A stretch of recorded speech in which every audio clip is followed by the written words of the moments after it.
Welcome to Safer Journeys, a podcast dedicated to raising children, ending violence, and ending oppression. We are your hosts. I'm Melissa. I am the Community Engagement Director with Safe Journeys, a domestic and sexual violence agency serving LaSalle and Livingston counties in Illinois.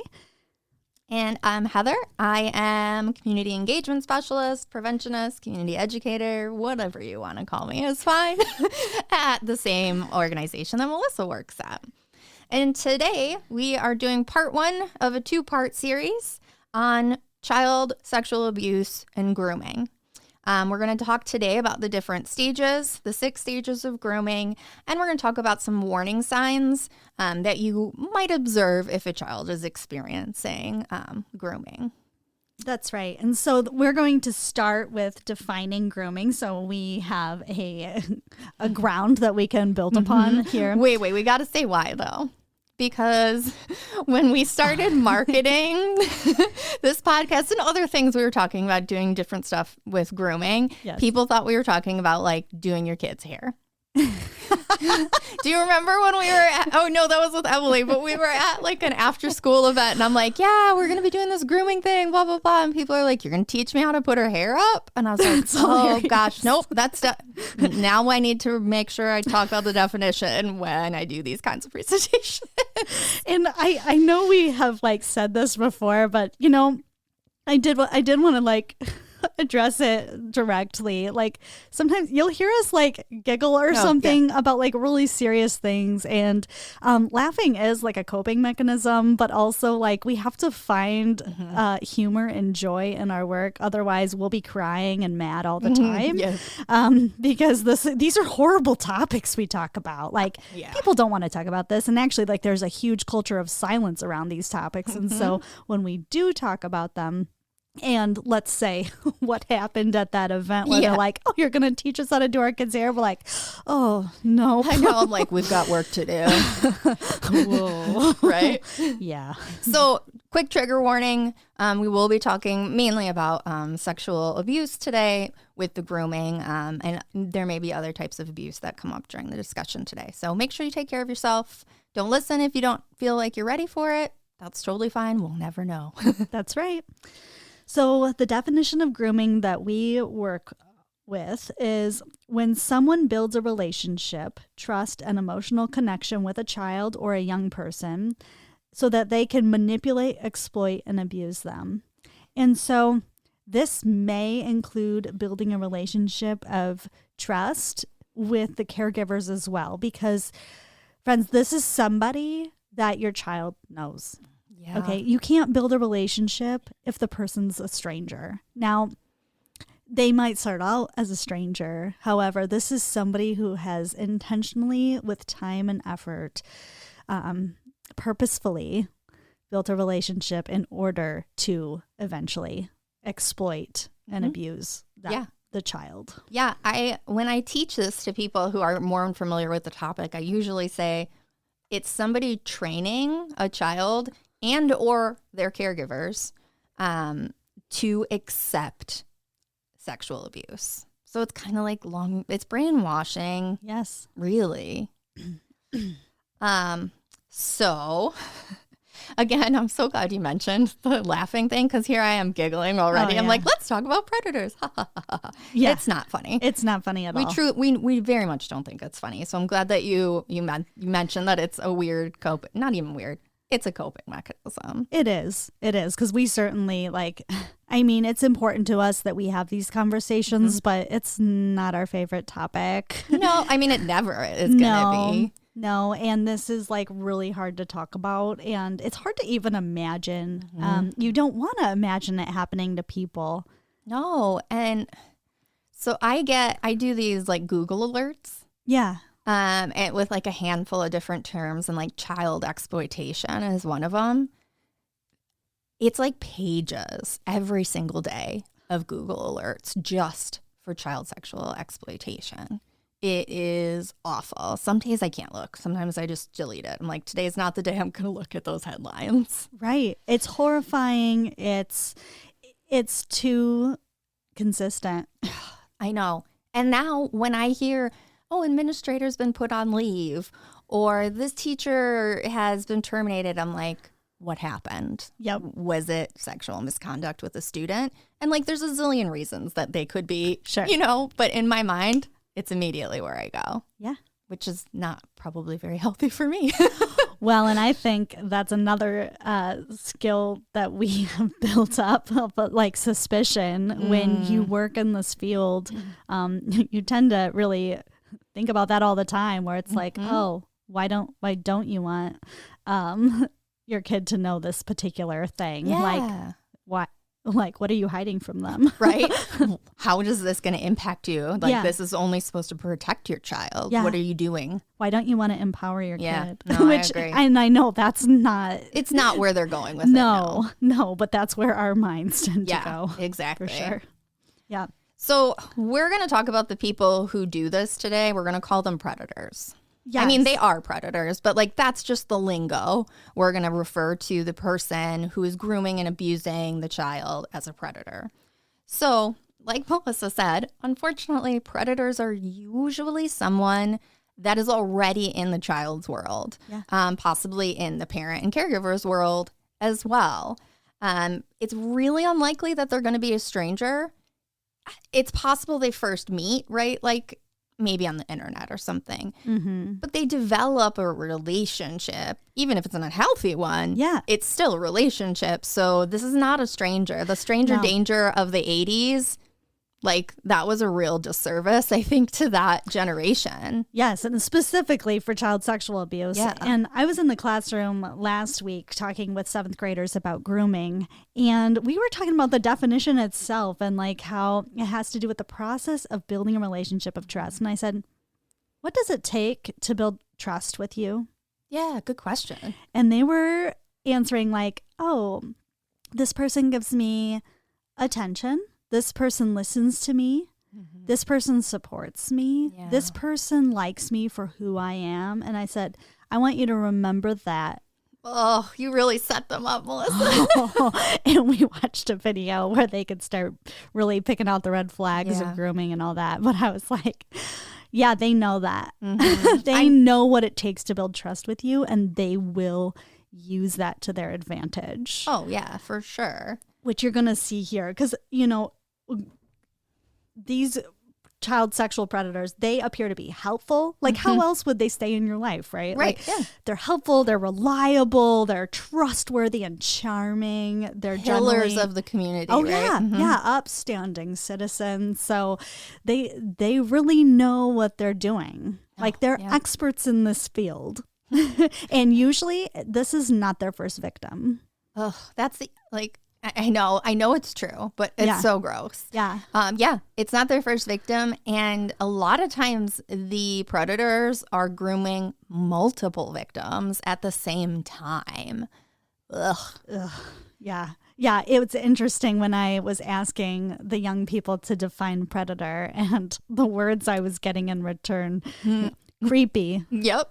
disgusting. Yep. I was like, yes. Yes. Keep going. No. What are all the grossest, nastiest words you can think of? That's what a predator is. Okay. And in the video, and it's like, we will give you like a link for it in the show notes, but it's called Sexual Abuse in the Family, and it's shown actually on fightchildabuse.org. It's our media we love this week. It is. It's and it's so good. So the kids were really like, well, and of course his name is Uncle Steve in the video. And I was like, whoa. They're like, can't we call him something else? I'm like, they said Uncle Donnie. I was like, I don't know. I mean, if that makes you feel better, but honestly, we're talking about really like, this feels gross, doesn't it? And like, they're making faces. I'm like, I'm glad you're making those faces. And I want you to remember how it feels when you recognize the red flags, because I want you to pay attention to your feelings and say like, that doesn't feel right. That's gross. I'm uncomfortable. And I love at the end, I don't like doing the media, we love it's okay, but I love at the end of that video when she says like, pay attention to how you feel. Like, when was this not okay anymore? It was the moment I felt uncomfortable. Yeah. And I'm like, yeah, you guys, you know yourselves best. And I think as a whole, we have done a bit of a disservice to kids by saying, no, I know best. Oh, that you don't feel good about this. That doesn't matter. We're going to do it anyways, right? Yeah. Like that gut instinct or intuition, we almost train people to not pay attention to. Yeah. But it's our like nervous system saying, something's wrong. Get the heck out of there. Yeah, absolutely. And we need to listen to it, even when we don't know why it's saying that. Like, get out, remove yourself from what's happening. Yeah. Now, this is a story I'm going to tell really quick that doesn't have to do with child sexual abuse, but it more has to do with listening to my kid. Because at first, I thought I was teaching a lesson, right? Like, I thought it was a lesson on perseverance. Yeah. Okay. Like, my kid was in dance class. She kept getting anxious. Now, I'm looking back on this, telling the story, so I didn't know these things, right? She'd get anxious every Sunday night because Monday night was dance class, and she didn't want to go. But I was like, you know what? We need to see this through. Like, you need to do the whole year. See what recital feels like. It's so much fun. I love dance, you know? Yeah. And it looks like you're having a good time out there. And then eventually she was able to articulate how she was feeling and why. And that day is when we pulled her from dance class, because when her eyes welled up with tears and she told us that no one in the class talks to her, I was like, okay, we're done now. Like, this is not a lesson on perseverance. No, this is a lesson to me on listening to my kid the first time. Yeah. Like, but I mean, where's the line? No, you for also want sure. to teach, like, hey, like, we got to see some things through. Like, You can finish do what hard you start. things. Yeah, Yeah. exactly. Like, I know you can do it. I know. And then, but once it did hit that point of like, she was able to articulate what was going on, it was like immediately, I'm like, oh, we're done now. Yeah. Well, I mean, I'm glad that she had the tools, right, to actually put into words how she was feeling. Yeah. And that as soon as you figured it out, right, you were like, oh, yeah, we're not going to make you do that. Yeah. But it's just like that, right? Yeah. Like we train our kids to be like, no, you need to listen to me. You're going to dance class today, or you need to finish your food. Right. When maybe they feel extremely full and they're trying to listen to their body. Oh and my we're gosh, like, I sit did at that the to my table. nephew once. Yeah. And then he threw up. Yeah. I was like 20. He's like, I'm not hungry. I'm like, you gotta finish your chicken nuggets. And then like 20 minutes later, he threw up his chicken nuggets. I was like, oh, he wasn't feeling good. Cool. Good job, Heather. Nice job. He taught you a lesson. Yep. You gotta love it when the kids teach you. I know. A lesson. I mean, it is something now I remember, right? Like, yeah. Nobody is forced to eat, in my opinion, now, or Yeah. in my vicinity. Yeah. Okay. So we started talking about who these predators are. What kind of jobs do predators have? So they are going to try to have access to the young people, right? Like, so they tend to take positions where they are working with kids. And we all know, like, for our job at Safe Journeys, any domestic or sexual violence agency or education type setting, you are getting a background check, right? Yes. Yeah. So, I mean, and these people, they get jobs as coaches, teachers, babysitters, youth leaders. I just want to say too, like, because they've probably done this before, they may or may not have already been brought up on charges or got away with this and worked out some kind of deal with some maybe administration, district, church, anything like that. And they may have like come from another state, and that background check, like, it's not going to pick it up. I mean, that's something just not good to know, right? Like, it's a state background check. Yeah. So if you did something in Idaho at a school that was sexual misconduct and you came to Illinois, there may very well not be a record of that. And schools don't want to publicly say, which to some degree I get, like they don't want to make that bad reputation for their school. Like, we had a predator. We hired a predator. Nobody wants to advertise that. So they don't say it. I mean, that is bad then for students. Right. And then this guy can move or girl can move on to some other place. Yeah. I mean, with Larry Nassar, right? The Team USA Olympic doctor who abused repeatedly all of those young women on the team. He had done the same thing at, God, I can't remember. It was a university. And then before that, it was somewhere else. So like, he just moved from one place to the other and kept abusing people. And I like that you mentioned earlier the silence part, because when we don't talk about these things, when people don't know that it's happening, that's when the abuse flourishes. That's right. And in part 2 of this series, we are going to be really looking at actual advice received from child sexual predators who are in prison currently. And that's who the study was done with. So. Yeah, it's really informed a lot of our work. I mean, it's horrifying when I read the statements, but it is beneficial because when we can go up and be like, no, this is how predators pick their victims. This is how predators gain trust from their own mouths. We've heard this. Like, yeah, there isn't a better expert, really. Right. Not that I want to call them an expert. Of course not. Right. So how might... how in the world are young people tricked, by this manipulative child sexual predator? Because they're not going to be like, I'm manipulative. This is what I'm doing to you. Like the young people, because it's been a process of building trust and this relationship with them, like as you can imagine, as I'm saying it, like it could be confusing. Yeah, no, 100%. So we'll talk about the stages here in a second. I want to mention first though that like, sometimes the terms that young people will use to refer to the person who is their abuser or their predator don't sound like negative terms, right? That's right. It could be my boyfriend. Yeah. It could be my adult best friend, right? And like they should be things where like, that doesn't fit. Your ages do not line up. That's right. And just quickly we'll mention why the big age gap is a problem is because of the imbalance of power. With a young person, we have essentially trained them to trust adults. You do what adults say. Adults know everything. So then this adult shows up and it's like, well, I'm an adult. You should do what I say. I'm the one who understands this stuff. I'm your boyfriend or whatever the person's going to call themselves. So just a little thought. That's all. And then family members, right? Yep. Which, of course, like I wish that it wasn't an of course. Yeah.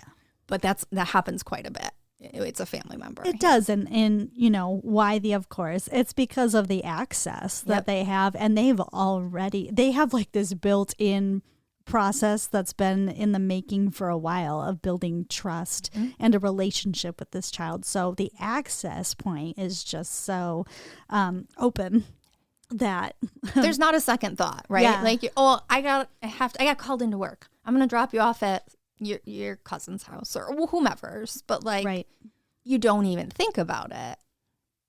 So let's talk about these stages. There are 6. The very first one, well, I'm going to reel that back. I'm not going to say the first one. I want to mention that this happens over a long period of time. So as we go through these 6 stages, this isn't in a week. This can be months. It can be years. And a lot of times it is years. So this is like a long game that the predators are playing. So just keep that in mind as we go through these different stages. You want to? Yep. Yeah. Good. First stage is the victim selection. So the predator is looking for a child who has a vulnerability to exploit. So this could look like the child has some kind of insecurity. Maybe they have some self-esteem issues and they're looking for affirmation that they're beautiful and they're worth something. They're worth listening to. Maybe they have some kind of financial difficulty. So, gifts are something that the predator is able to provide. And then those are used as, like blackmail pretty much. Yeah. To continue maintaining control in this relationship. But we'll talk more about that. Yeah. But the need for adult attention, like in the video of the media that we love this week, it really talks about this girl who fights with her mom quite a bit. Yeah. And so having her adult best friend as Uncle Steve, right? Like, so she is able to talk with him and he makes her feel heard. Mm-hmm. At one point, he says that she's an attractive girl or a pretty girl or something like that. Yeah, so he does help with the Yeah. self-esteem too. Mhm. So they like tend to fill a gap, which is another stage coming up. But also other vulnerabilities that the predator can exploit are chaotic home life and a disability. And those are just examples. Yeah, yeah. And it is horrifying, the statistics of people with disabilities who are abused in one way or another. Yeah, I know. It just the preying on the vulnerable is inherent. I mean, is inherently awful in whatever way you're preying on that. Yes. But yeah, disability or queer young people, right? Anybody who's been marginalized or discriminated against or Yes. has a stigma for some reason, that's an opportunity to exploit that vulnerability. Yes. Yeah. So stage 2, this is the gaining trust stage. So they're going to gain the kiddos' trust. And they know these young people. They have paid attention to what they like, what's important to them. So if it was a young kid who freaking loved video games, this person's going to buy or provide them with video games, right? Other kinds of gifts, even if it's not a physical gift, it could just be like you were saying, Melissa, giving them something they're lacking emotionally, like saying, hey, you're a smart kid. I think you're doing a good job. If they don't hear that regularly, that's a huge thing for them. And so the predators will pay very close attention to what a kiddo needs. And this stage is also when they're testing the secret keeping ability. I mean, I guess that's gaining trust. I don't know. It feels like a weird place to throw it, but it's true. This is when they start testing secrets. So, of course, the kid has to keep a secret that they're being sexually abused, right? And that they have this relationship with an adult that they shouldn't technically have. So they have the predator has to know the kid can keep a secret. So he might start with something small, or she might start with something small, like, I actually really hate dogs. Like, and I know that sounds funny, but like most people are like, oh, I love dogs, or animals are great. So if that kid then goes home and says, hey, mom, do you know so-and-so hates dogs? And then like that gets back to the predator, he's going to be like, that kid does not keep a secret. And thus this child gets, released, if you will. Right. Like he's no longer the ideal victim. That third stage is fill a need. And we've talked a little bit about this, but they are going to look to fill a need that's related to the child's vulnerability that they're showing. So we talked about examples of vulnerabilities, and one of those is, let's say, insecurity, right?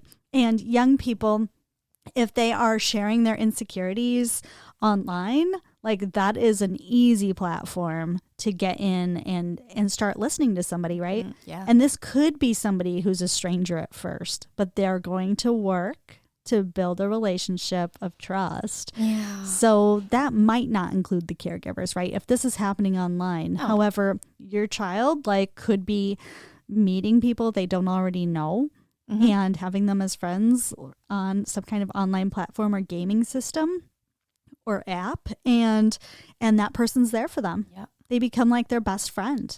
And then eventually it grows. Yeah. Yeah. And escalates. And so, and truly this, what's happening with filling a need is it's elevating the predator status in the child's life, because they're like, oh, well, this person listens to me. They support me. They give me compliments. They pay attention to me. This is important. Like, I now feel a lot more confident in myself. Right? Yeah. And sure, that's huge for like a teenager to feel more confident in themselves. Absolutely. But they're being tricked. Yeah. And that's what's really tricky too, because that's going to, like, when this all falls apart and they're stuck and they're feeling ashamed and in a spiral where they feel like they can't get the help they need. Yeah. If they're not reaching out to their trusted adult and being believed, it's going to make them question everything. Yeah. Yeah.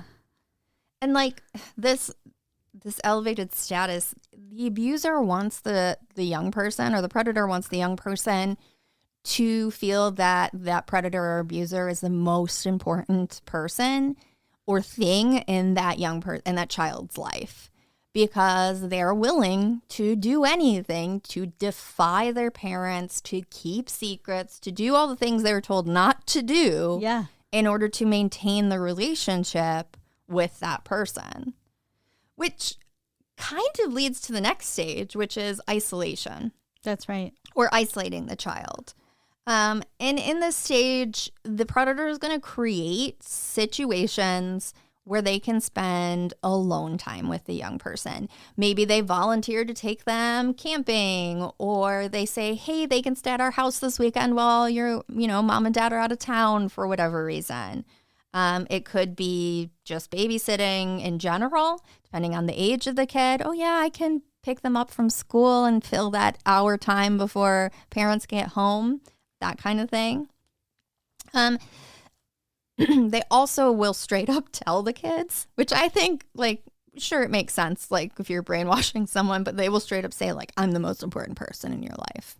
Yeah. I'm the only one who fills this need that you have, whatever it might be. Right. I'm the only one who understands you. Yep. I'm the only one who's ever going to love you. Nobody can love you or care for you the way that I care for you. Right. So the next stage is sexualize or desensitize the child. And this, of course, begins slowly. They don't just start there, and they're not going to be like, because that would be an alarm bell, right? Mm-hmm. Like if you were to start, if a child sexual predator was to start at, level 10, it would sound alarm bells in the child and the family. No, they're going to work them up. It'll be like little touches or little things they say, and then it's going to escalate. Maybe more touching of the body parts, maybe different areas. Maybe they start to talk about attractiveness or straight up sexual activity. Yeah. Like, oh, have you ever done this before? Like, and it's a whole process of not only sexualization of the child, but also desensitizing them, making them feel like, okay, this might feel a little uncomfortable, but I mean, it's normal. Yeah, the abuser seems chill about it. Yeah, right. So maybe I should be chill about it. Yeah. Like, why am I making too big of a deal about this? Like, oh, well, this is just normal for us. It's just us being us, right? And that's it's really troubling. But so ways they do this is like showing child sexual content, like pictures and videos of people and their private body parts showing, and people engaged in sexual activity, talking about sex in the body. So they're exploiting the young people's like natural curiosity about sex, because it's so natural to be curious about sex. And it's such a topic that's like hushed, in our culture. And so it's natural for people to be like, what is that? And then if somebody's willing to tell them and give them information, they're like, yeah, okay. Yeah, they eat it up because they're like, okay, I know I've heard of sex. I know that it has something to do with whatever, but like, I don't really understand, and nobody is telling me. Right. So as soon as somebody who seems knowledgeable starts providing that information, they're like, oh, this person trusts me. Yes. This person knows that I'm mature, right? That's right. Or I'm a grown up and I can be trusted with these things. Like, we have a mature relationship together. Yeah. So, in another way in which they do this is creating situations where the child and abuser have little or no clothes on. Like, let's say swimming, going to a locker room to prepare for swimming or something like that. Changing at a gym, again, locker room situation. And if you're thinking of like coaches, right? Yeah. That's super normal that they might be in your locker room. Right. Yeah. So and that's a key for the child sexual predator, right? Like, they want it to look as natural as possible. They don't want these alarm bells going off yet. It's not time. No, because then the kid would run away. Correct. And like that, the predator doesn't get what they're looking for. Right. So it's all very, very slow. Yes. And so we have taken you through these stages, and there's another one here. Yeah, just the last one, which is, honestly, I don't know if I would, I mean, it is technically a stage, but like it's the maintaining control stage. Right. So they've established control. The abuse has started. They have to keep the kid here. Because it's a lot of work, right? To get the kid to the stage where they're able to sexually abuse them. Right. So they have to employ different methods of keeping the child invested in this relationship. And essentially, they make the kid feel that losing the relationship with the predator would be the worst thing in the world. And it would be worse than maybe some of these uncomfortable feelings that they sometimes feel. So enduring the abuse makes sense to them because they need to have this person in their world at all costs. And they're going to use any method to do this that they possibly can. There's a lot of shame. There's guilting. Of course, manipulation. I mean, all of this is manipulation. And then continuing to remind and reinforce the kid that only the abuser or predator can meet these needs. Yes, that's right. So that's a lot to take in, right? These stages of grooming, that's a lot of information, but it's also like horrifying. And, when I talk with kids about it, it's just like, it's easy for us to look in and say, like, well, why wouldn't somebody recognize that that's going on? But again, like, the predator has just made it so normal. Yeah. And they're smart. Yes. I don't even like giving them that label of being smart. Yes. Like, it feels too kind to a predator. It does. But they're intelligent people. Yes. They see the end. Like, they're willing and patient to get to where they want to be. Yeah. And they're an like I said before, they're an expert in their field. Yeah. They know these stages. Like, they know how to do this. Oh, yeah. For sure. So there are some warning signs that we're going to talk about today. And first of all, there are behavior changes that you can look at, okay? Look out for, right? That's if you're right. in the child's life, you might notice these things. Yes. And that would be an indication, like, let's do some more digging. Let's ask some more questions. Something doesn't seem right. All of these things, any of the things we're going to talk about on their own, are not necessarily indicative of the child being abused. No, but all of these things together are more indicative. Yes. So this first piece of it is really look at those behaviors that are not normal for the child's developmental stage. So the example that we're going to give you for this is kind of extreme, but we plan on talking about the child sexual development stages in another podcast episode in the future that are more normal. These are regular stages. We are talking about behaviors that are not normal for the child's development stage, like sexualized behaviors outside of the normal sexual development. Yeah. So let's say let's pick a 4-year-old. Right. What might be some normal 4-year-old sexual development things? Oh, goodness. I have one that like is burned into my memory from babysitting. Yes. And this happened with multiple little boys. When I would it's okay, it's bath time, we're getting ready for bed or whatever, they would stand, 3 different little boys did this. They would stand under the running water with their penis and just like hang out there, like with the water like running. And like the first time I saw it, I was young myself, so I was alarmed, right? I was like, what? Should I tell him not to do that? As I went through my adolescent psychology and, all the things, I'm like, oh, this is a normal thing that a 3 or 4-year-old little boy would be doing. Absolutely. One of the things we talk about at a preschool parent presentation is like what if you catch your kid playing doctor with another kid? Yes. Again, they're just curious. Yeah. They're curious what about parts do you have? Yeah, exactly. Like, I know what part I have. What part do you have? Like, oh, look at that. This is what would not be normal. Yeah. The 4-year-old is simulating intercourse with the kid they're playing doctor with, Yeah. or with a stuffed animal or something like that. Like that is not a normal sexual behavior for a 4-year-old. No. And I know it's weird to say like sexual behavior in the same sentence as a 4-year-old, but they have a sexual development over the course of their life. They're a sexual being from the time they're born to the time they die. And I just want to say too, and this is heavy as well, like they are susceptible to child sexual abuse starting at birth. And that statement gives me the heebie-jeebies and it hurts my heart. Yep. But like, I have to say it. Yeah, because you would think like no adult is going to sexually assault a 1-year-old. Right. It's happened. Right. Otherwise we wouldn't be saying it here. Yeah.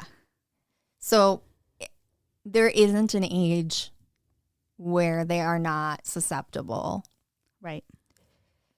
Okay. So we talked about a warning sign being abnormal sexual expressions, and abnormal being in that sexual developmental stage.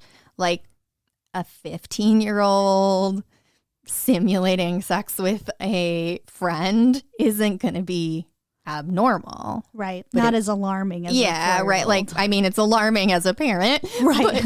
But like, this is normal, when doing quotes, right, for a teenager. But it is not normal for a 4-year-old, because the only way they would ever have been exposed to that is if someone showed them something or did something to them that way. That's right.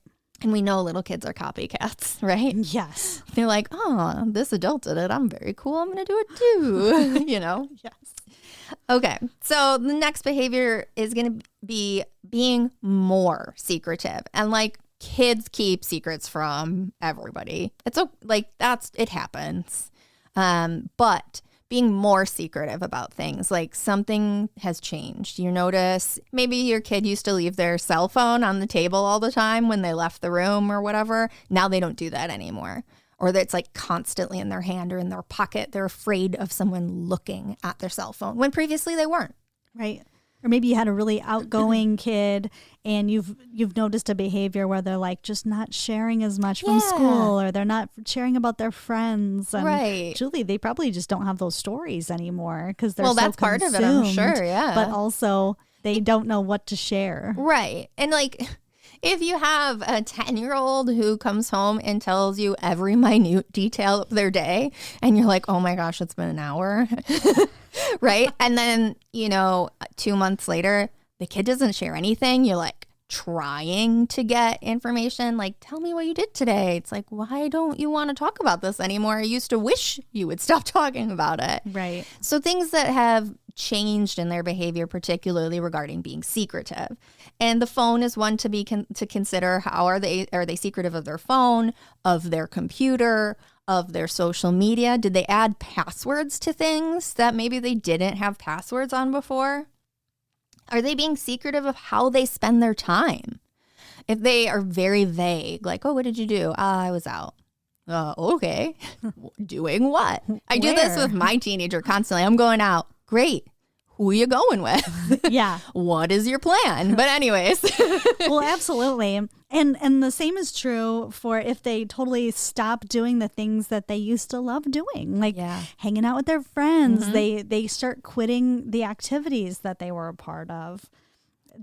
And of course, these things alone, like that could indicate something else as well. And it could. Yeah, but it absolutely all could. of these things together, again, is what we're talking about, like those behavior changes.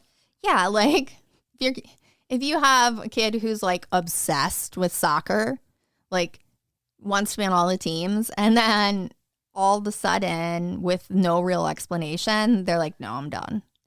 Something has happened. It doesn't mean it's necessarily sexual abuse. Maybe there's bullying on the team or whatever, but something is going on. Mm-hmm. All right. So some other warning signs. New items or gifts. And this is going to be, think about things that a young person wouldn't normally be able to get their hands on. So it could be things that are technically illegal for children to have. Perhaps it's cigarettes. It might be alcohol or pornography. any of the things that they can't walk into a store and purchase on their own. But it could be things that are expensive. Like, I don't expect a 9-year-old to have enough money to buy a new iPhone. Right. If your 9-year-old shows up with a new iPhone at home, somebody purchased it for them. Yeah. And if it wasn't you, you got some investigation to do. Absolutely. And another warning sign would be the relationship between the child and abuser. Yeah. So consider some of the following things. The child considers the abuser their adult best friend, which is something we mentioned before, or says that the abuser treats them like an adult. Yep. They have poor boundaries between the child and the abuser. For example, they use the bathroom with the door open. They don't mind maybe taking their clothes off in front of somebody. Yeah, exactly. Again, compare it to this adult individual and this child to other children and adults. Like, normal things you might feel comfortable with that, like, this kid should not feel just do the comparison, right? If you have 10 coaches on a team, like, and one coach and one child have a closer seeming relationship, like, I'm not saying that definitely means something unnatural or uncool is happening. Pay attention to some other signs. Yes. Okay. So we said the poor boundaries. And again, kind of in this comparison to other individuals, is the abuser paying more attention or a different type of attention to an individual or a child specifically when compared to other kids? So if there's one kid in the room that the predator keeps popping on their lap and none of the other kids have sat on this person's lap, right? Right. Or the abuser hugs this child and this, there's a bunch of other kids around. He's not hugging any of those kids. And again, could be nothing. Maybe it's, the family's best friend. It really is normal, but it could also be something more terrible. Yeah. Yeah. And it's in addition to the touching, it's also the inappropriate discussions with the child. They're just too adult. They're not at the correct, like, developmental level for a kid. And, it's normal to, like, start talking to a kid and be like, nope, I'm getting above the mark here. I'm unwilling to have this discussion. Yeah. Or even like, I'm trying to get this point across, but as an adult, I'm not quite hitting the child developmental level for their brain, right? Yeah.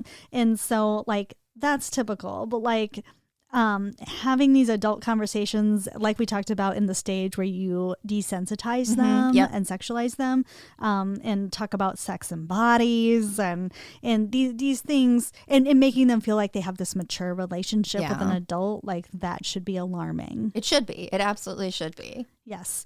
So what we've talked about today is just the introduction to grooming and child sexual abuse. Next episode, we are going to cover what to do if you find a child who is being groomed or abused, the prevention of child sexual abuse, which is grooming. And then we're going to tell you, as I said before in the episode, some advice from predators. Yeah, and we talked a little bit about our media we love this week already because it is just too good. Like, we can't even talk to y'all about the subject without bringing up this video. So, of course, it's our media that we love. And they have a YouTube channel. It's called Fight Child Abuse. And the video itself is entitled Sexual Abuse in the Family. It's about 5-ish or so minutes long. We love this video. We use it when we go into the classroom to teach prevention about grooming behaviors, and we use it to show adults as well. Like, this pretty much hits across young person and adult. This is not going to work for a 6-year-old. This is like, maybe 10-ish and up? Depending on the kid. We've been using it starting in 6th grade. Okay, yeah. That seems totally, like, reasonable. They understand the video at this point, right? Yeah, and of course we're debriefing with them. We're trying to take good care of them with it. No. Yeah, we don't just show it and then mic drop it. Like, we really debrief with them. Yes, absolutely. And there's a bunch of other good videos if you wanted to go to this YouTube channel as well on a variety of similar-ish subjects. But they're all great videos that fight child abuse. And if you want to look up the particular one, Sexual Abuse in the Family. Yes, so thanks for listening this week. Keep on listening to hear about support resources and how to contact us. Look out for new podcasts every other Monday on anywhere that you can find your podcasts. Spotify, Apple, Stitcher, Anchor FM, you name it. We're there. If you have any questions, and we would love to hear from you, you can email us at saferjourneyspod@safejourneysillinois.org. You can also message us on social media. We have a Facebook and an Instagram that you can find us at. And let's talk about some resources for anyone who's experiencing abuse.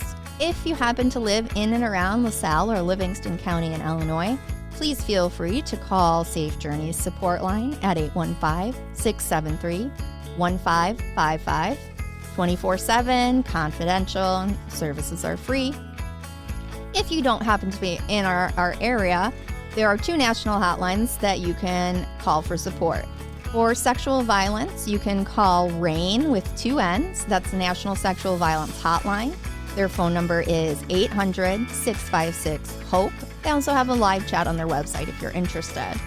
And for domestic violence or intimate partner abuse, you can call the hotline, which is simply thehotline.org.